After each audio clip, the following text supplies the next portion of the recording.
Estamos en la puerta de Sion, una de las puertas de acceso a la ciudad vieja de Jerusalén.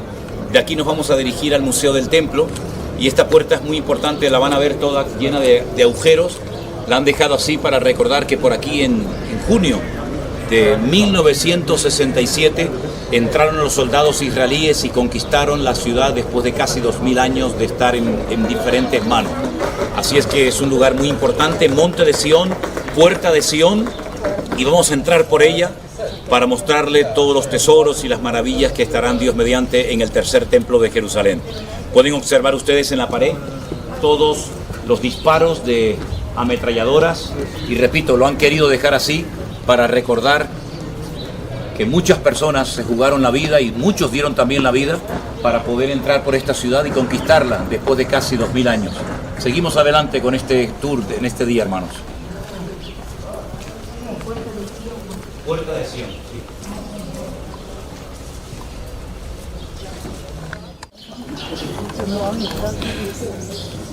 Una aclaración así en forma general.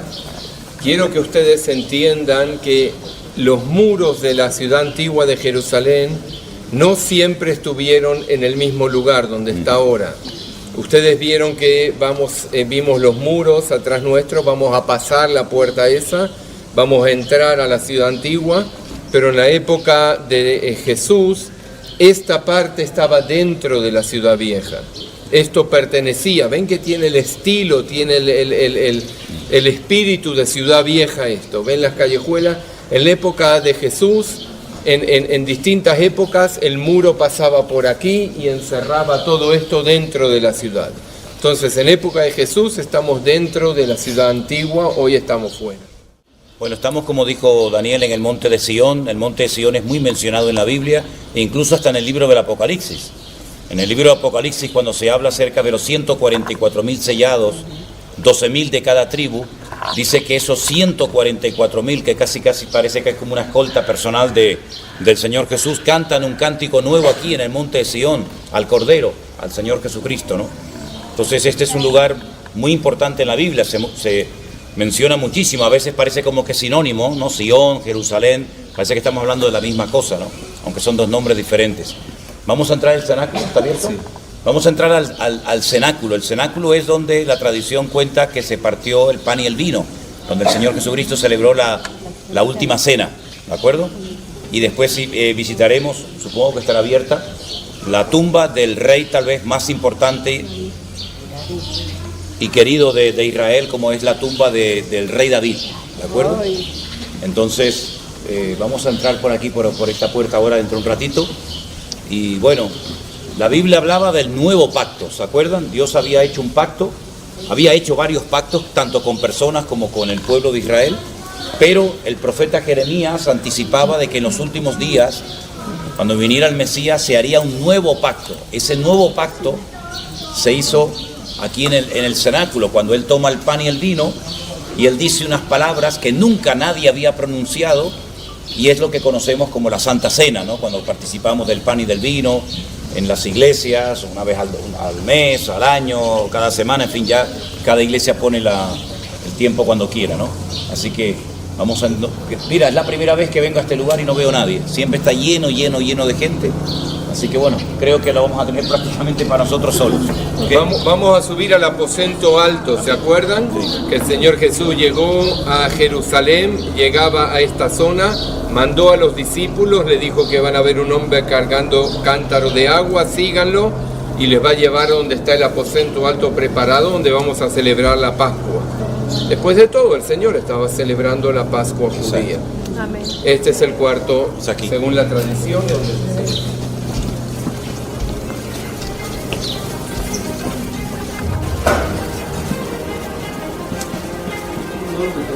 Tiene que cerrar la puerta.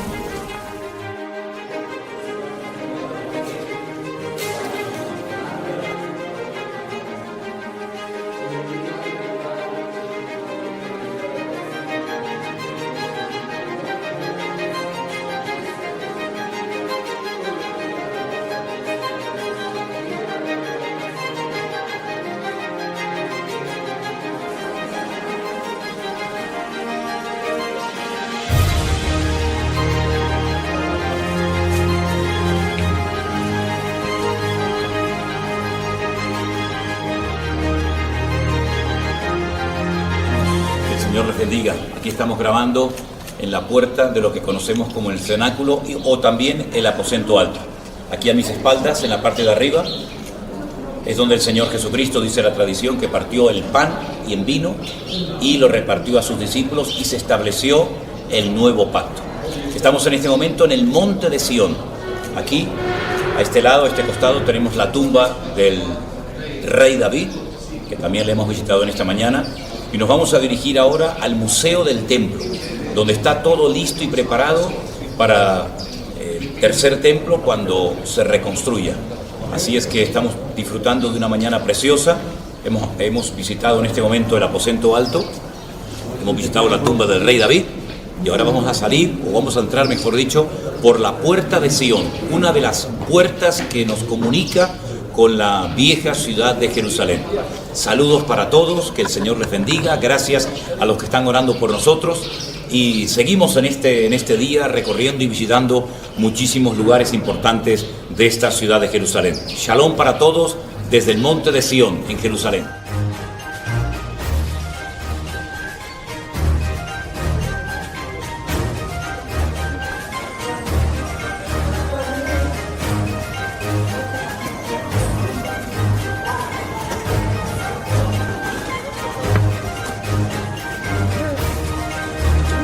Es la única que está preparada ya para utilizarla en el templo, pero el que donó los millones de dólares que costó esto en oro, es oro puro, pidió como condición que esté abierta a todo el mundo, que esté expuesta en lugar público, no en el museo, donde hay que pagar, donde ustedes fueron no entra a todo el mundo, sino solo el que paga. Por eso esto está abierto a todo el público, es de oro puro. Ahora escúchenme los que me han preguntado sobre la menorá de 7 brazos y la de 9 brazos. La menorá del templo, la menorá son 6 brazos y uno en el medio. Sí, eso es lo que Dios ordenó que hacer para ponerlo en el templo, primero en el tabernáculo en el desierto y después en el templo. Luego cuando antes de la destrucción del segundo templo aquí reinaron, antes de los romanos reinaron los griegos y los griegos profanaron el templo. Nosotros nos hicimos una revolución contra los griegos, esos fueron los macabeos. Si ustedes escuchan Maccabi, Macabeo, esa dinastía logró sacar a los griegos de aquí y cuando limpiaron el templo, según la tradición, tuvieron que limpiar bien el templo, purificar todo, hacer aceite nuevo para encender las lámparas y había solo un poquitito de aceite que alcanzaba para un día. Mientras que hicieron el aceite nuevo para las lámparas, que son unas mezclas de aceite, no es un aceite que usted compra, y sí son mezclas de aceite con incienso y cosas especiales. Dice la tradición que por milagro el poquito de aceite que duraba para un día, duró para 8 días. Y en 8 días terminaron el aceite nuevo y tuvieron aceite nuevo, entonces se prende 8 lámparas durante 8 días, cada día, un día la primera, el segundo día la segunda, el tercero la tercera, y se festeja la fiesta de la rededicación del templo. Entonces en esa fiesta dice Juan 10:22 que Jesús estaba en Jerusalén y era invierno y vino para la fiesta de la rededicación del templo. Juan 10:22 para los que anotan. Entonces en esa fiesta se usa la de 8 y 1 en el medio. Solo en esa fiesta, la menorá clásica del templo y del tabernáculo es la de 6 y 1 en el medio, ¿ok? La otra se llama Hanukkah porque la fiesta se llama Hanukkah y esta se llama menorá, ¿ok? La otra con 8 y 1 en el medio se llama Hanukkah, esta se llama menorá.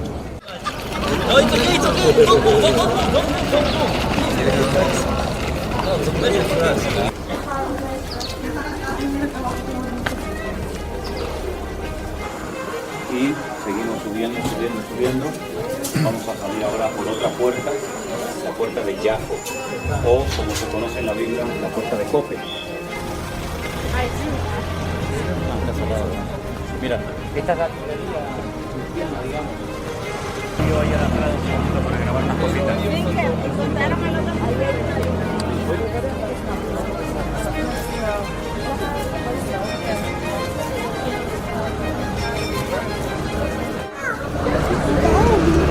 Queridos hermanos, el Señor Jesucristo dijo: es más fácil que un camello entre por el ojo de una aguja que un rico en el reino de los cielos. Cuando el Señor Jesucristo Jesucristo hablaba de la aguja, no se refería a la aguja de coser, sino a una puerta muy estrecha, muy bajita, que es esta que tengo aquí a mis espaldas, que la pueden comprobar. A esta aguja, a esta puerta, muy difícil de entrar para un camello cargado, imagínense ustedes, era a la que se refería el Señor Jesucristo. Estamos en este momento ya saliendo de la ciudad vieja de Jerusalén.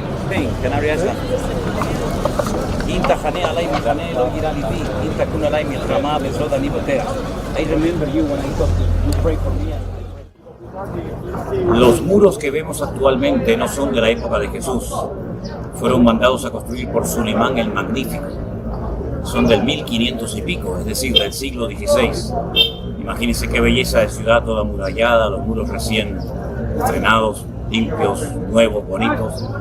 Bueno, nos cuentan que aquí detrás, a mis espaldas, están los arquitectos, los que hicieron estos muros. Como premio les cortaron la cabeza para que no le contaran al enemigo, para que no le contaran absolutamente a nadie los secretos que tienen estos muros, la cantidad de túneles subterráneos, etc. Así que aquí a mis espaldas están las tumbas de los dos que decapitaron, que fueron los que hicieron estas murallas. Este fue el premio que les dieron.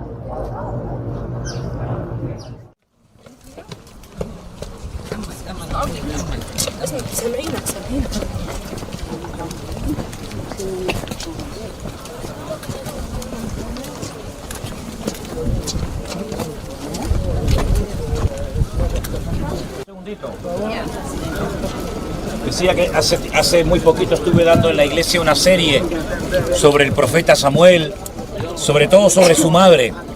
Una historia muy interesante, muy interesante.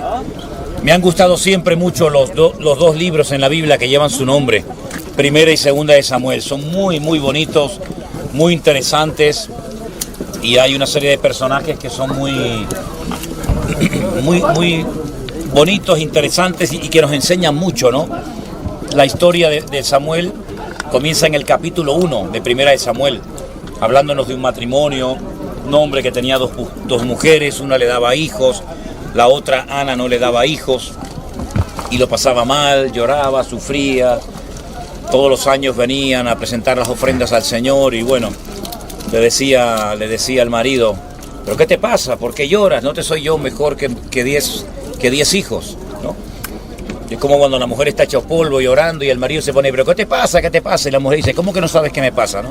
Bueno, más o menos igual, ¿no? Entonces, Ana dice que un año ya se hartó y dice se levantó, como dijo, basta, ya no voy a seguir más con esta historia. Comenzó a orar, derramó su alma delante de Dios, y para colmo el sacerdote Elí, que tenía menos discernimiento que un mosquito, el pobre hombre, la tomó por ebria, le dijo, digiere tu vino. Ella dijo, yo no estoy ebria, yo soy una mujer que tiene dolor en el alma, estoy derramando mi alma, mi petición delante del Señor, quiero que Dios me dé un hijo, y si me concede mi petición, lo dedicaré al Señor todos los días de su vida. Tremendo, ¿no? Y dice la Biblia, se levantó y no estuvo más triste, superó su depresión, su desánimo, su tristeza, quedó embarazada, y después de unos años, cuando ya el niño fue destetado, ahí viene lo importante. Ella le había hecho una promesa al Señor. La Biblia que dice, mejor no prometas que prometer y no cumplir. Ella le había prometido al Señor que si era un hijo varón se lo dedicaría al Señor todos los días de su vida. Ahora, en aquel momento, el sacerdocio que estaba en manos del sacerdote Elí y de sus dos hijos, Ofni y Fines, eran corruptos, era un sacerdocio terrible. El ejemplo que estaban dando a la nación era pésimo. Pero a pesar de ello, Ana no dijo, bueno, yo voy a esperar un tiempo a que cambie, a que haya una renovación en el sacerdocio, sino ella cumplió su palabra, lo trajo, lo encomendó al Señor, y en medio de un sacerdocio, de un tiempo de tanta corrupción espiritual, ¿verdad? Dice la Biblia que el Señor clavó sus ojos en ese niño, no dejaba caer a tierra ni una sola palabra del Señor, y ese niño se levantó como un tremendo hombre de Dios que por espacio de 40 años estuvo gobernando al pueblo de Israel. Algunos lo consideran el último juez, algunos dicen no, fue Sansón, otros consideran que fue Samuel. Bueno, sea como sea, fue un hombre muy importante en la historia del pueblo de Israel, el sacerdocio que...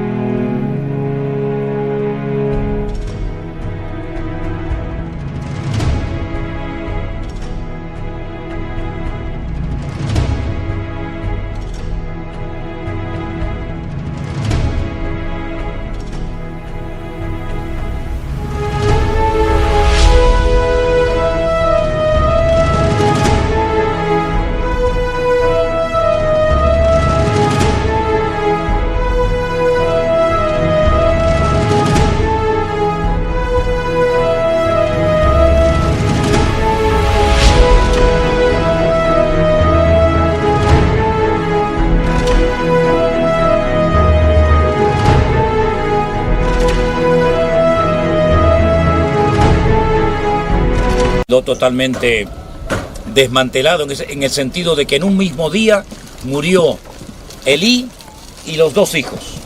Dice que cuando se enteraron de que el arca fue raptada por los filisteos, cayó hacia atrás, se enuncó y se mató, se murió.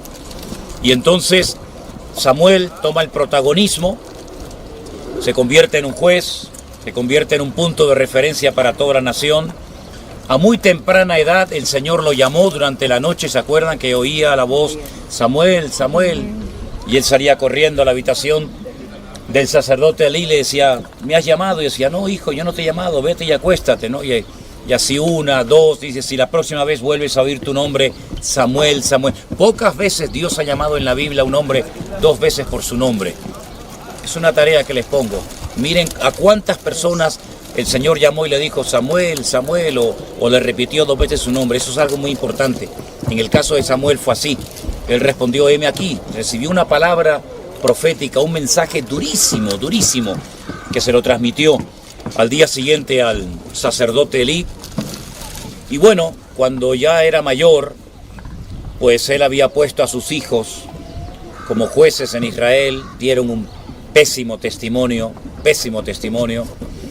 y los ancianos del país vinieron y le dijeron, nómbranos a un rey, queremos ser como los demás, queremos tener un rey de carne y hueso, queremos tener un rey que nos presida, nos dirija, nos gobierne. Bueno, Saúl fue un juguete roto, funcionó un tiempo, pero al final lo que no es de Dios no sale bien. Puede ser que durante un tiempo diga, no, me va bien, lo que no es de Dios. Hay un refrán en España, me imagino que todos ustedes lo conocen, que dice que lo que empieza mal, termina mal. Y más si no tienes la bendición de Dios en tu vida, puede ser que un tiempo, jiji, jaja, mucha cosa, pero tarde o temprano la vida te va a pasar factura. Y fíjense qué curioso, que lo que él vio de mal ejemplo en en Elí, en sus hijos, al final él repite el mismo mal ejemplo en la vida de sus hijos. Saúl reinó durante un tiempo, el pueblo no recobró esa espiritualidad, ese fervor que después con David lo haría. Nunca, me llama la atención que Saúl nunca preguntó dónde está el arca de Dios, nunca se interesó por buscar de Dios. Era una persona que no era una persona espiritual, físicamente era imponente, dice que el hombre era más alto que cualquier habitante de Israel, pero era grande delante de los hombres, pero pequeño delante de Dios. David, por el contrario, tal vez no era tan grande delante de los hombres, pero era un gigante espiritual delante del Señor. Y el futuro de este país pasó por David, no pasó después por Jonatán y por su descendencia, ¿no? Así que estamos en un lugar muy, muy, muy importante, porque no solamente está enterrado Samuel aquí, sino que aquí era donde la gente venía a ser aconsejada, a ser dirigida por este hombre de Dios, que realmente a mí me impresiona mucho el ejemplo que dio, pero para mí cometió un grave error, no dejó descendencia espiritual, ¿verdad?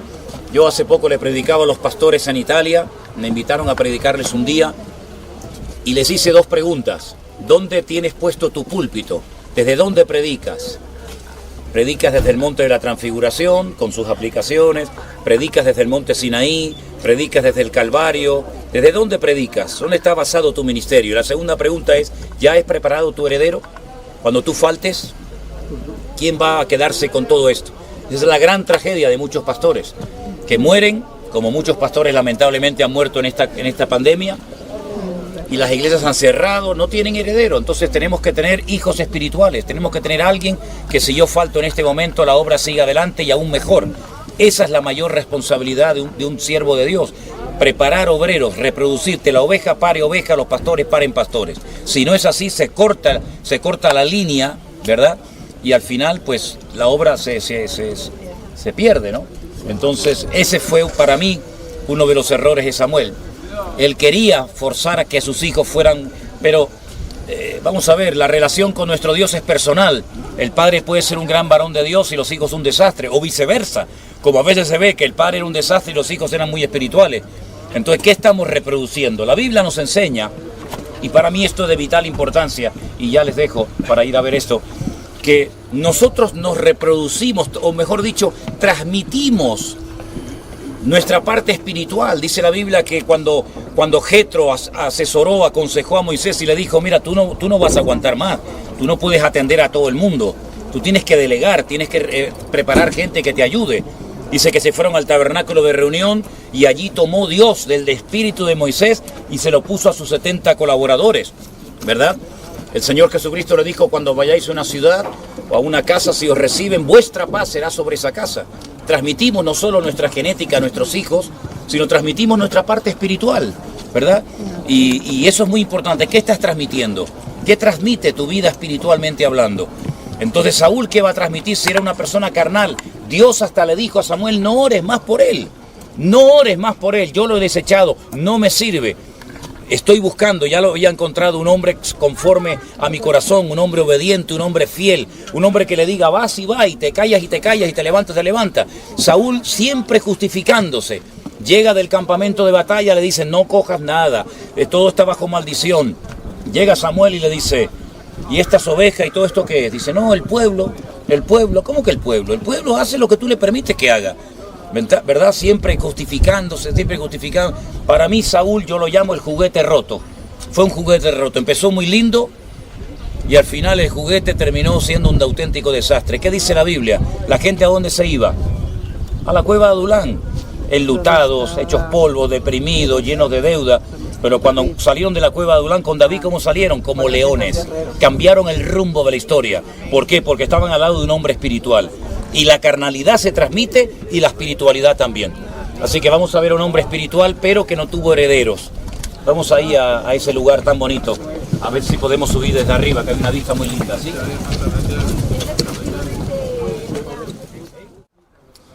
Queridos hermanos, aquí estamos en lo alto de esta montaña, donde hemos venido a visitar la tumba de Samuel. Hay realmente un paisaje muy, muy, muy bonito. Y estoy grabando para después hacer un documental. Nuestro hermano Armando y mi sobrino Pablo nos está ayudando. Y de paso aprovecho para emitirlo en directo también. Este es un lugar precioso, donde está enterrado un gran hombre de Dios, como fue nada más y nada menos que el profeta Samuel. Producto de una oración contestada de su madre Ana, que oró para que el Señor le abriera la matriz y pudiera ser madre. Ella supo orar, ella supo derramar su corazón, su alma delante del Señor. Y dice la palabra del Señor que el Señor la visitó, tuvo un hijo que fue Samuel, que después fue durante el tiempo del rey Saúl el que le aconsejaba, el que le dirigía, después fue también el que ungió al mismísimo rey David. Y hemos venido aquí para que vean el lugar donde él está enterrado. Esto es Ramá, donde también vivía Samuel.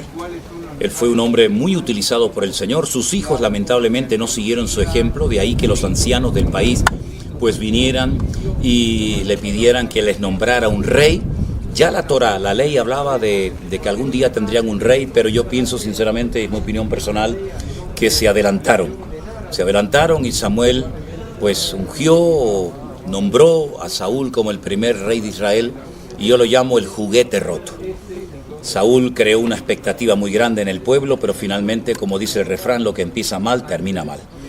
Y Saúl al final murió en el monte Gilboa, perdió la vida, su hijo Jonatán también, y el que toma el puesto es el rey David, que es el rey que verdaderamente necesitaba a Israel, el que obtuvo muchas victorias, muchas batallas. Y este lugar aquí en lo alto, con una panorámica realmente preciosa que ahora yo les voy a estar mostrando, es donde está el profeta Samuel enterrado. Una parte de este edificio digamos, es una mezquita musulmana. Acaban de salir muchísimos musulmanes. Hoy es día viernes y el día viernes es el día sagrado de los musulmanes. Y salieron muchísimos musulmanes después de haber estado orando en esta mezquita, pero también en su interior encontramos una sinagoga donde también vienen muchas familias judías a orar y bueno, estar por aquí. Así que, queridos hermanos, Dios les bendiga y ahora voy a comenzar a mostrarles diferentes zonas de lo alto de esta montaña. Esto es lo que la Biblia llama Ramá. Desde aquí juzgaba Samuel al pueblo de Israel. Tenemos 2 libros en la Biblia que llevan su nombre, Primera y Segunda de Samuel, 2 libros muy bonitos, 2 libros muy interesantes que les recomiendo su lectura. Así es que, queridos hermanos, que el Señor nos continúe bendiciendo y que nos dé fuerzas para seguir mostrándoles a todos ustedes las bellezas de este país. Bendiciones, mis queridos hermanos.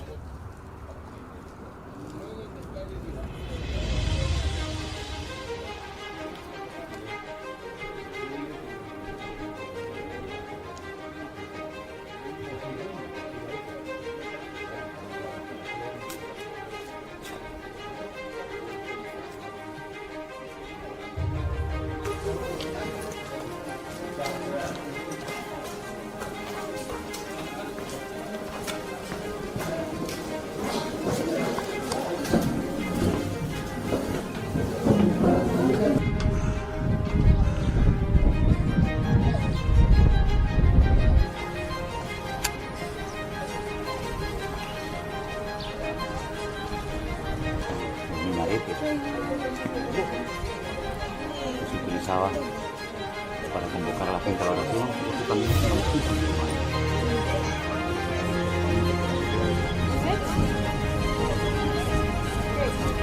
es desde esta montaña hasta la otra montaña había que buscar puntos de referencia porque eso eran los gibeonitas, ¿no?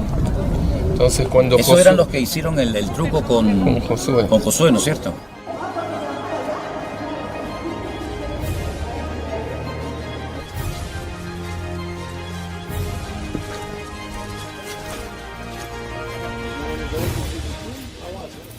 A la derecha. La mujer a la derecha, los hombres a la izquierda.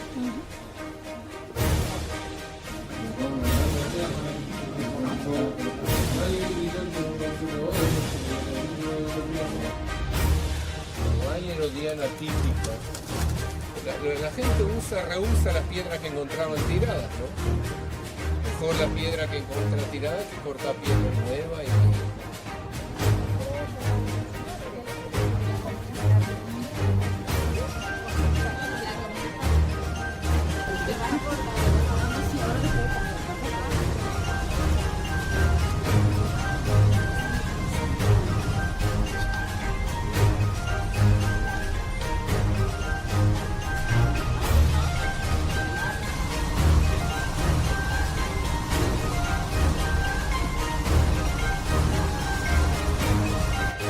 Espaldas el camino del buen samaritano. ¿Quién no conoce la parábola del buen samaritano?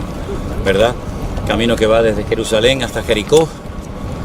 Y dice la Biblia que un hombre cayó herido en el camino hasta que un buen samaritano tuvo misericordia de él y se apiadó de él y lo cuidó y lo protegió e invirtió en él.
Fue curado. Ese es nuestro Señor Jesucristo, que venda a los corazones doloridos, heridos, restaura las vidas que han sido golpeadas por la vida. Él es nuestro buen samaritano. Gloria a Dios. Miren, hermano, está siendo transitado. Fíjense de los centenares de años que estamos hablando. Miren un grupo de gente ahí enfrente.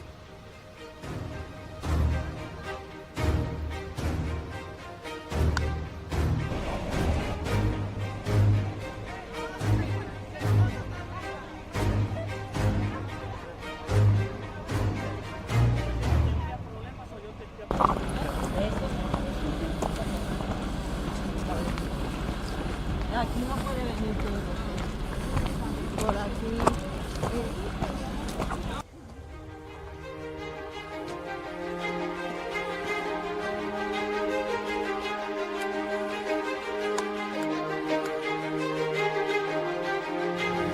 Estamos en un lugar muy bonito, un monasterio griego, donde está la famosa cueva de Elías. ¿Sí? Es un camino serpenteante, por el barranco nos vamos a bajar, pero para que vean qué lugar tan espectacular. La gente todavía caminando por este camino, la cueva de Elías, y realmente un sitio muy bonito, muy bonito.